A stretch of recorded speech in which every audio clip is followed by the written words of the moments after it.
Mike Carr, the librarian and Mrs. Montgomery. The librarian and Mrs. Montgomery, Mike Carr.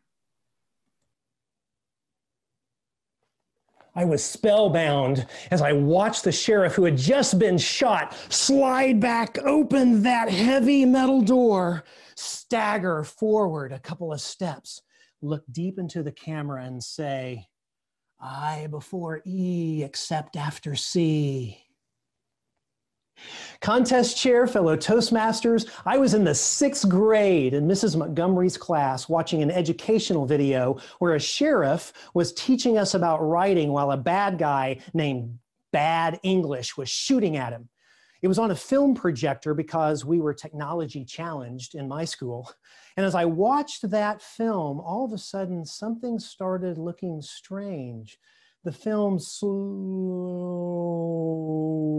down, and when it picked back up, it made a sound like tick, tick, tick, tick, and it looked like it was blinking. Then the sheriff was talking to us from the side of the screen. The blinking started again with a loud noise. Ooh, everything went blank. I ran to the front and I turned off the projector. I opened it up. Something smelled like it was burning. Mrs. Montgomery, I said, can I try to fix this? After school, she said. An hour after the final bell rang, I had disassembled the entire projector all over the floor. I was beginning to put it back together when the librarian came strolling through. What are you doing? She almost screamed at me. Who told you you could do this? I did, said Mrs. Montgomery. The librarian, though, zeroed in on me. This is school property, and it better work when you get it all back together again. If it doesn't work, your parents are going to have to pay for that.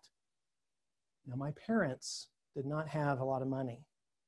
If I went home and told them they had to replace a projector at school, I would have been better off in the hands of that bad guy, Bad English. And so, with focused energy, I started putting the projector back together. After 2 hours, it was whole.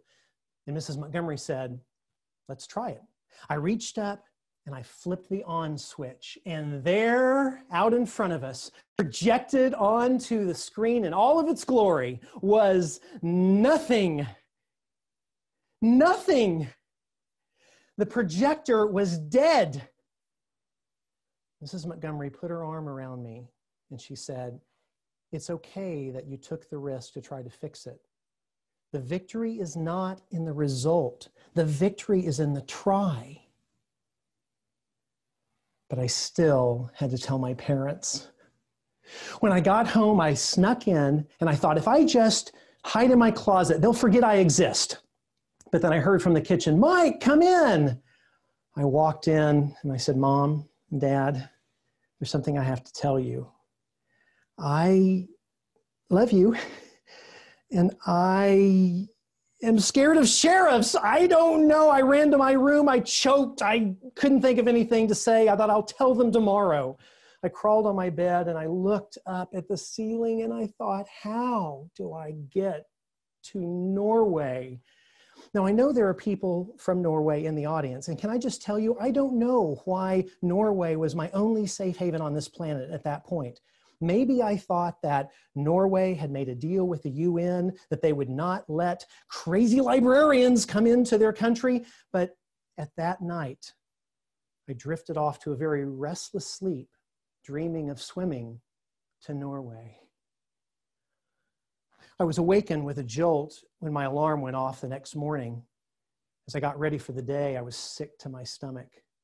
When I got to school, I knew my time was up. I slunk to the library to find Mrs. Landon sitting there reading her newspaper. She was drinking out of this coffee mug. That's concerning. I approached her and I told her the final fate of her projector. She slowly started looking up at me. Her lips started curling. Then she leaned forward and said, fine. What just happened? I'm still alive. I could not believe it. My failure had not killed me. And yours will not kill you. What was it that Mrs. Montgomery said? The victory is not in the result. The victory is in the try. Ever since then, I have walked through life with a little librarian Landon sitting on this shoulder and a Mrs. Montgomery sitting on this shoulder. When I tried and gave my very first speech, which was a train wreck, Mrs. Landon told me, you should never try that again. But Mrs. Montgomery reminded me that the failure had taught me lessons that could be a springboard to future success. And she was right.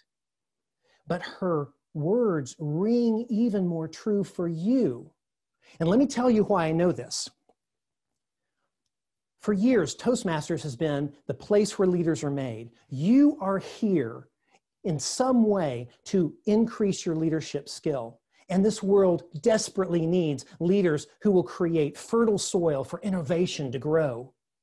Toastmasters is a great example. When COVID hit this year, they could have said, no, we're just going to cancel the contest. We'll cancel the convention and we'll pick it up again next year.